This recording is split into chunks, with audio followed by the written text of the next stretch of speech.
Hey everyone, Jeremy here. In this video, I want to talk about the events widget on the Legacy Spirelight website editor.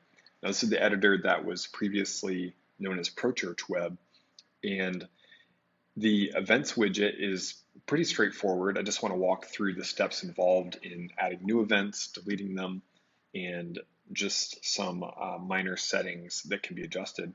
So I'm on this website and I see that the application is the calendar application is here under upcoming events. So I'm just going to click here on application, and there are currently no events on this particular calendar, but we can add a new entry here. But before I jump into that, I want to talk about the settings real quick. If you click here on settings, you'll see that there are just some basic controls that we have here. We can uh, manage the number of calendar entries that are displayed, and so typically we would set this to 3 because that will fit nicely in this space. And if there are additional entries, they will simply they won't appear there until other entries expire and make room for the most current three most current entries. And so we're going to set that to 3. And then here, as far as the filter, we can set one of these particular options. Typically, we would do show only future entries, and that way, once an event passes, it automatically removes itself from the displayed events. And that way, you don't have a lot of expired events on your site. You don't have to manually go in and remove them. This simply will drop off after the event has passed. So recommend that you keep this setting here. And then sort by date, we want the oldest on top, and that again is just going to display the next event that's coming up. So the oldest one is going to be on the top.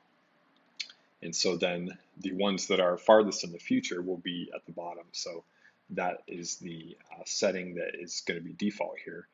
And then there's some optional elements here that um, you can experiment with if you want to.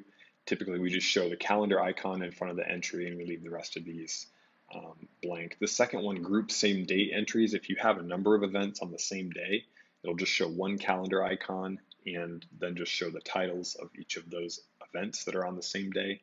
And so this might be a helpful one to use if you want to, but those are all optional. Let's jump back to entries and we're going to add a new one. And you'll see when I click this add new entry link here, it adds one to the list, and then you see visually that it adds this empty event right here into the calendar. So in order to modify this, I'm going to hover over and click this gear.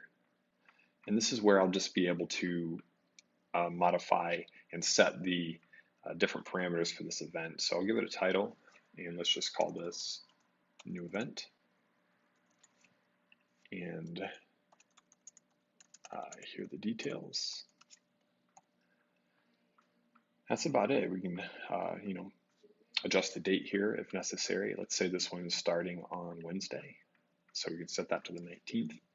And that's about it. If I wanted to add a link, I could do that here. If I wanted to link to an external page somewhere outside of the website or somewhere inside of the website, I could choose an existing page. For this particular one, I'm just going to go no link. Okay, and so I'm going to go back, and that's about it. We'll add another entry, and it's going to be the same type of thing. I'm going to just click on this to change the specifications for this event. We'll call this Special Sunday.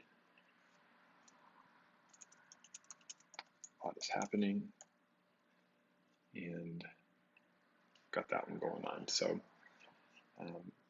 as you see, it automatically added the next coming event to the top of the list. Okay, so you just continue on adding new entries as needed here, and we'll just do one more since we're on a roll.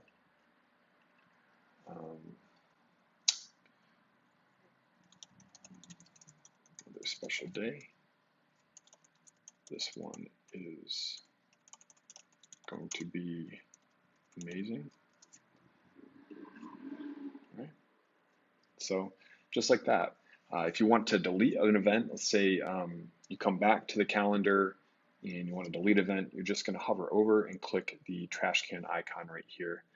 And one thing I've noticed about this is that it takes a few seconds. For whatever reason, it takes a few seconds to remove this. So if I hover over and click, it takes a few seconds for that to remove itself. Wait for it. Continue waiting for it. And eventually it's going to remove itself. So why that is the case, I do not know.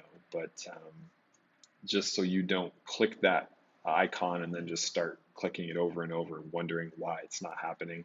It will remove itself. It just takes an unusually long time to do so. So don't know why, but just wanted to give you a heads up on that. So hopefully that's helpful for this particular widget. It's pretty simple. There's not much to it, but it's a good way to keep events in front of your website visitors. And yeah, that's about it. So if there's any other way I can help, please be sure to reach out, support@spirelight.com, and I'm happy to assist in any way I can. Thanks, and have a great day.